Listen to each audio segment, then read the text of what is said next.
Okay, so we are at the next stage of putting the bottom into your box. What we're gonna do is actually take the piece of wood and run it across a router bit at the router table here. But the thing is, two of the pieces are gonna be cut all the way across, and two of the pieces are gonna be dropped in. We're cutting in a groove right through the bottom. You can see that this one's cut all the way across and it comes out in between the fingers. This one over here actually stops. I drew in a little red mark where it isn't cut. It just actually comes out right there. Like if I show you this one over here, you can see it doesn't go all the way across. First off, you drew your pencil marks on all your pieces, at least you should have. That pencil mark is gonna be where you have the full finger. In the leftover pieces where you might have like half fingers and all that, or if you don't have any pencil marks, you're gonna put it on the bottom that has like the half fingers, not a full finger like the top. So we're gonna actually cut all the way across on this piece and its opposite side, and we're gonna drop in at the pencil marks, which I'll tell you in a minute, on these two pieces here, okay? The reason for this is if we cut all the way across on all four of these sides, we're gonna end up cutting out of here, and you're gonna now see, if I put this back together again, let me cut it, and you're gonna see a big saw blade mark coming out of the end of your finger, and it's gonna make it look kind of bad. So let's break this down piece by piece. I want to cut all the way through on this piece and this piece. I'm gonna pull them apart now and keep them together. I'm gonna be cutting on the side that is like not the full fingers. I'm gonna be cutting down here. This is the easy part because you're gonna cut all the way across. What you do is you're gonna come to the router table. Both of them are set up, so you can use either one.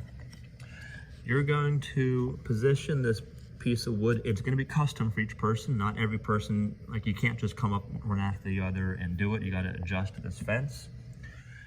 You wanna put that piece of wood, you can see that right in between, in the middle of the finger. So you can loosen this up a little bit, just the one side. You can keep this side kind of tight and just kind of twist it. You wanna twist this and move it where that is right in the middle of your finger. Then go ahead and tighten it. And I also like to keep the clamps kind of putting pressure up near the front, not near the back. The blade height I taped because this thing could vibrate and move, but you only want it to be about that much sticking above the table, maybe 1/8 of an inch or 1/4 inch at most. And what you're gonna do now is just kind of, you're gonna turn it on, you're gonna push it all the way across, keeping your hand, you don't want to be pushing it like this in case this does kick out. Keep your hands up at the end of the wood, a firm pressure, keep a good grip on it, and just pass it slowly through all the way and come out. But this part's good. I drew a pencil mark right on the fence, right in line with the blade itself. First thing, whenever you're doing this, make sure if this thing is moved out of line, you got to kind of readjust the fence. Make sure that pencil's right in the middle of the blade. Okay, that's going to be a guide for us. So I want to kind of drop down halfway. This can be my inside piece. So I'm going to go mark it. This will be the outside of my finger. I'm going to mark this, make a little pencil mark halfway. And also over here, make a pencil mark halfway through that finger. That's how we're gonna start it. See how it's lined up right there? So we're gonna turn it on and we're gonna tilt it, put one side down, keep one hand over, and you're gonna line it up and slowly and carefully drop that wood down, lined up with the pencil. Let it kind of dig in. It'll just take a second or two. Keep a good grip, make sure you're holding on this side of the wood. You're gonna push it in until it actually is all the way down. Then you're gonna do your same thing, push it all the way across, and then slowly go until you get lined up again, and then you're going to lift it up, straight up, okay? Keep your hands clear, be aware. of the pressure on this and where your hand placement is. You want to have a good grip, but also you want to have your hand like not so close if you can avoid it. Okay, you're going to do this to both sides. You're going to mark both of them, mark it halfway, make sure that this is in the middle.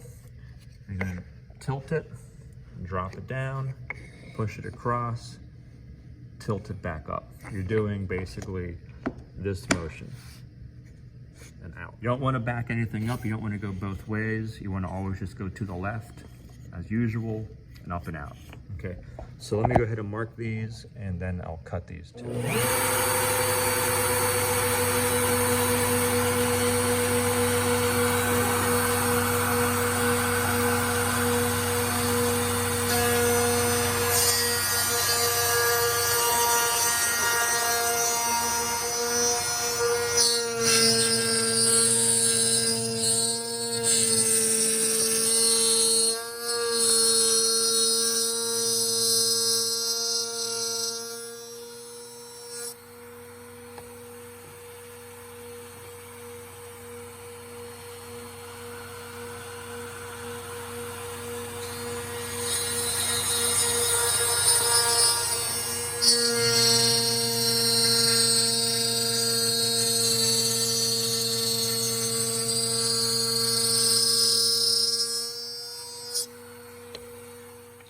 Okay, so that went pretty smoothly. It should be lined up, I hope. And it should also be hidden from the back side, which it is. All right, that's like the whole point, is that we hide this. The next stage is to measure the bottom piece and go back onto the sled and the table saw, or the miter saw, all that probably would use the sled to cut out that bottom piece. And here's how you do that.